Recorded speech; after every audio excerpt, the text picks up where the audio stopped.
The coins slipped through his weathered fingers onto the restaurant counter. Quarters, dimes, nickels. He counted them twice, then a third time, his hands trembling slightly as the harsh reality settled in. Not enough. After walking 6 blocks in the rain, after sitting alone at that corner table for 40 minutes nursing a single cup of coffee, he was 37 cents short of paying for the cheapest meal on the menu. Behind him, the dinner rush was building. Families laughing over shared plates. Business people scrolling through phones while eating. College students splitting appetizers. And there he sat, a 74-year-old man in a faded jacket, staring at a pile of change that represented everything left in his wallet until next month's check arrived. The young cashier waited patiently, her smile polite but strained. Other customers began forming a line. Someone cleared their throat impatiently. The old man's shoulders sagged as he began sliding the coins back toward himself, already preparing the words he'd rehearsed in his head. "I'm sorry, I'll just have the coffee." But what no one in that crowded restaurant knew, what not even the impatient customers behind him could see, was the small silver pin barely visible on the left side of his worn jacket. A trident, weathered and tarnished, but unmistakably the mark of a Navy SEAL. And standing 3 people behind him in line was someone who would recognize that symbol from 1,000 yards away. Welcome to Echoes of Honor. Before we continue with this incredible moment that changed everything in that restaurant, tell us in the comments from which city in the world are you watching this video today. And if you believe stories like this deserve to be shared, hit that subscribe button to support our channel. We're growing every day, and I sincerely thank you for being part of this community. The restaurant sat on the corner of 5th and Main in a small coastal town where military bases dotted the landscape like scattered coins. Sunset Diner had been serving the community for 38 years, its red vinyl booths and checkered floor a throwback to simpler times. The walls were covered with faded photographs of local fishing boats, high school football teams, and yes, military units from the nearby naval station. It was Thursday evening, 6:15 exactly, when the dinner crowd typically peaked. The aroma of grilled onions and fresh bread filled the air while conversations blended into a comfortable hum of small-town life. Most patrons were regulars. The waitress knew their orders before they sat down. The cook waved through the kitchen window at familiar faces. Thomas Mitchell had been coming here for 3 months, ever since he'd moved to town. Not by choice, exactly. His daughter had insisted he leave the old apartment after his wife passed, said he needed to be closer to family, closer to help. The transition hadn't been easy. At 74, starting over in a new place felt less like an adventure and more like exile. He'd discovered the diner by accident during one of his long walks, the kind that helped fill the endless hours between waking up and going to bed. The coffee was decent, the atmosphere quiet during off-peak hours, and the corner booth by the window gave him a view of the street where he could watch life continue around him without having to participate. Tonight was different, though. Tonight he'd been feeling bold, maybe even optimistic. His daughter had called that morning with good news about his grandson's scholarship. For the first time in months, Thomas had felt like celebrating, even if it was just with a proper meal instead of the canned soup that had become his usual dinner. He'd walked the 6 blocks in the drizzling rain, his old Navy peacoat providing some protection but not much warmth. Inside the diner, he'd chosen his usual table and studied the menu like he was planning a military operation. The pot roast looked good. Came with mashed potatoes and green beans. Real comfort food. The kind of meal his wife used to make on Sundays. For 40 minutes, he nursed his coffee and watched the dinner crowd grow, working up the courage to actually order something substantial. The waitress, a kind woman named Betty who always remembered he took his coffee black, had checked on him twice. "You ready to order, hon?" she'd asked with genuine warmth. "Just a few more minutes," he'd replied both times, still debating whether he could justify the expense. When he finally approached the counter to pay for his meal, the coins in his pocket had felt heavier with each step. He'd counted them in his head 3 times during the walk from table to register, but somehow the math had been wrong. 37 cents short.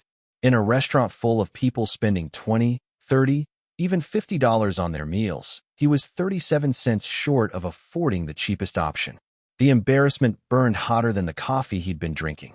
Around him, conversations continued, silverware clinked against plates, and life moved forward while he stood frozen at the counter.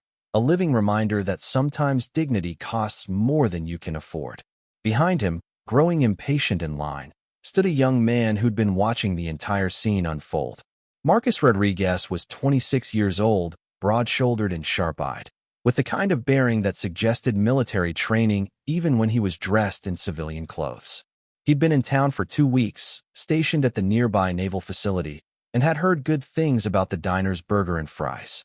What caught his attention wasn't the old man's predicament, exactly. It was something else, something most people wouldn't have noticed or understood. As the elderly veteran shifted his weight, reaching for his wallet, the left side of his jacket had fallen open slightly, revealing a small pin on the inner collar.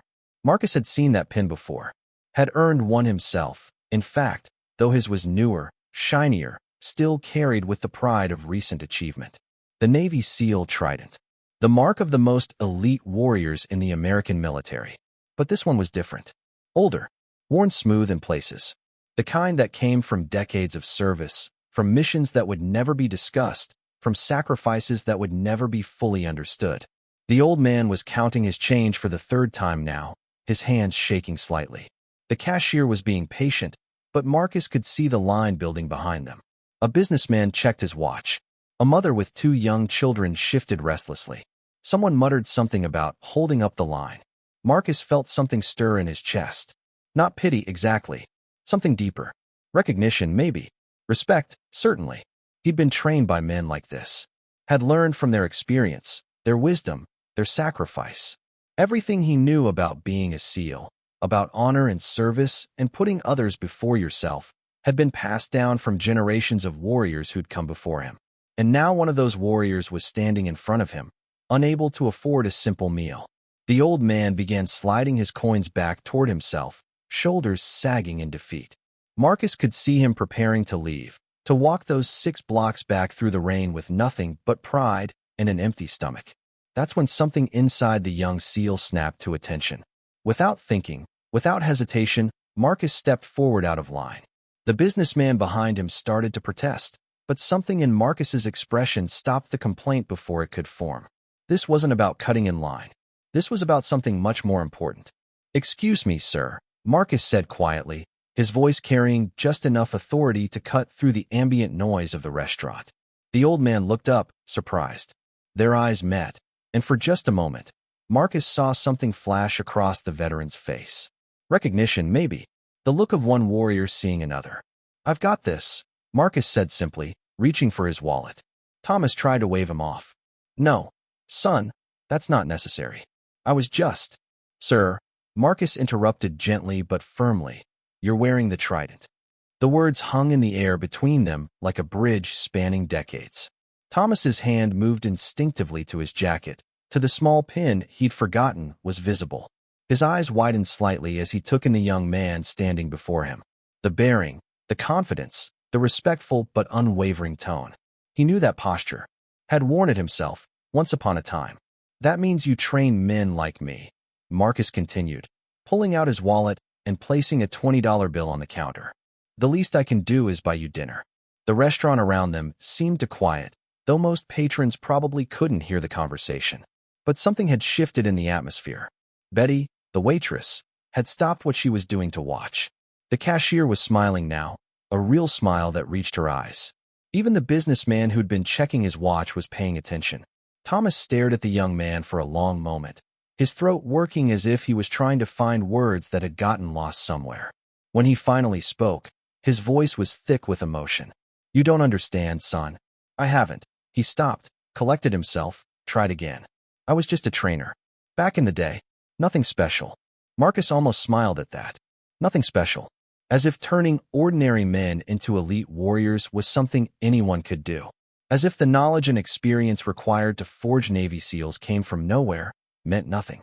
"Sir, with respect, every SEAL standing today stands on the foundation you and men like you built. We don't become what we are in a vacuum. We learn from those who came before us."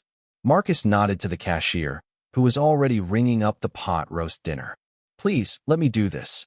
Around them, other diners had begun to notice the interaction. Not in an intrusive way, but with the kind of quiet attention that suggested something important was happening. A family at a nearby table had stopped eating to watch. 2 construction workers at the counter were listening intently. Thomas looked at the $20 bill on the counter, then back at Marcus. His pride was warring with his gratitude, and Marcus could see the internal struggle playing out across his weathered features. This was a man who'd spent his life serving others, protecting others, training others to do the same. Accepting help, even from someone he'd helped create, went against every instinct he'd developed over decades. "I don't know what to say," Thomas finally managed. "You don't have to say anything, sir. Just let me buy you dinner. Maybe we can sit together, if you don't mind the company. I'd like to hear some of your stories, if you're willing to share them." That's when something beautiful happened. Something that started with respect and grew into something much larger. Betty, the waitress who'd been watching the whole exchange, stepped forward. "You know what? That meal's on the house. Both of them." She looked at Marcus and Thomas with the kind of expression usually reserved for family. "We don't charge heroes for dinner. Either of them." The businessman who'd been impatiently checking his watch cleared his throat. "Actually, let me cover their drinks. Coffee, dessert, whatever they want." He pulled out his wallet without being asked. From across the restaurant, a voice called out, "Their next meal's on me too." It was one of the construction workers, a man with paint-stained clothes and calloused hands. "My boys in the Marines. I know what service means." And then something extraordinary happened. Like dominoes falling in reverse, other patrons began standing up, not to leave, but to contribute. The family with 2 young children offered to pay for Thomas's groceries. A woman dining alone said she'd cover his next month's coffee tab. An elderly couple approached the table and asked if there was anything else he needed. Within 10 minutes, Thomas Mitchell went from being unable to afford a $7 meal to having his next month's expenses covered by complete strangers who'd been moved by one young SEAL's simple act of respect. But that wasn't the most remarkable part. The most remarkable part was watching Thomas's transformation. The hunched shoulders straightened. The defeated expression gave way to something that looked like wonder. For the first time in months, he wasn't invisible, wasn't forgotten, wasn't just another old man struggling to get by. He was a Navy SEAL again, a trainer, a warrior who'd shaped the men who kept the country safe. And for the first time since his wife had passed, since he'd moved to this strange new town, since he'd started counting coins to buy dinner, Thomas Mitchell remembered who he was. Marcus pulled out the chair across from Thomas's corner table. "So, sir, how long were you an instructor?" Thomas settled into his seat, and for the first time that evening, his smile reached his eyes. 32 years, son. 32 years of trying to turn college boys into frogmen." "Well," Marcus said, raising his coffee cup in a toast, "on behalf of all the college boys who made it through, thank you." The conversation that followed lasted 3 hours. Thomas told stories about training exercises in the California surf, about young recruits who thought they were tough until they met the ocean at midnight, about the satisfaction of watching ordinary men discover they were capable of extraordinary things. Marcus listened with the attention of a student, asking questions about techniques that had evolved, sharing stories about missions he could discuss, bridging the gap between generations of warriors who'd sworn the same oath and lived by the same code. Other patrons came and went, but somehow the corner table remained an island of connection in the busy restaurant. Betty kept their coffee cups full and never brought a check. The manager stopped by twice, not to hurry them along, but to thank them both for their service. As the evening wound down, Marcus walked Thomas to the door. The rain had stopped, and the street lights reflected in puddles like scattered coins. The symbolism wasn't lost on either of them. "Thank you, son," Thomas said, extending his hand. "Not just for dinner. For reminding me of something I'd forgotten." "What's that, sir?" "That service doesn't end when you take off the uniform, and that the brotherhood we build doesn't have an expiration date." Marcus gripped the older man's hand firmly. "No, sir, it doesn't." As Thomas walked away, his stride had changed. The shuffle was gone, replaced by something that looked more like the confident gait of a man who knew his worth. Marcus watched until he disappeared around the corner, then headed back to his car, thinking about the evening's events. Neither man knew it yet, but their chance encounter would change both their lives in ways they couldn't imagine. Thomas would start volunteering at the local VA center, sharing his stories with younger veterans who were struggling with their own transitions. His corner table at the diner would become an unofficial gathering place for service members and their families. Marcus would request an extension of his assignment at the naval facility, drawn by the opportunity to learn from Thomas and other veteran SEALs in the area. He'd eventually leave active duty to start a non-profit organization connecting aging veterans with younger service members, ensuring that experience and wisdom weren't lost between generations. But that night, all they knew was that something important had happened, that respect had been given and received, that dignity had been restored with a simple act of recognition, that sometimes heroes don't wear capes or carry weapons or perform death-defying stunts. Sometimes they just step forward and say, "I've got this." Sometimes they remember that service isn't about what you can get, but what you can give. That honor isn't about being honored, but about honoring others. That the strongest warriors are often the ones who use their strength to lift others up. The young SEAL who bought dinner that night didn't see himself as a hero. He saw himself as a student, paying respect to a teacher. The old veteran who accepted the meal didn't see himself as charity case. He saw himself as part of a brotherhood that transcends time, rank, and circumstance.